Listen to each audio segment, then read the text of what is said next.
This slide is simply to give you a breakdown of the mathematics questions on the SAT.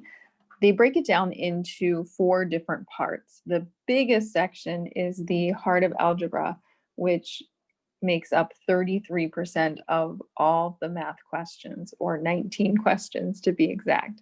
The heart of algebra section covers linear equations and inequalities, as well as systems of equations and inequalities. It will ask you to interpret context problems, solutions, and determine what variables and values represent. And it will also have absolute value. The second largest section is titled Problem Solving and Data Analysis, which consists of 17 questions, or 29% of the test. It includes ratios, percentages, units, proportional reasoning, scatter plots, tables, equations. It will ask you to interpret graphs and describe relationships graphically, and also analyze statistical data.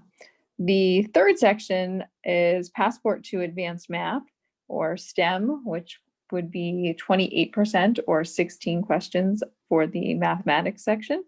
And it includes function notation, polynomials, we'll ask you to rewrite expressions, includes quadratic functions and equations, exponential functions, radicals, and dividing polynomials.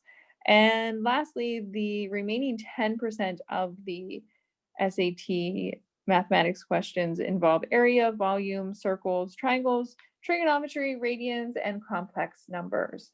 It is also good to note that the SAT does not include tedious or long computations. Everything can be done without a calculator.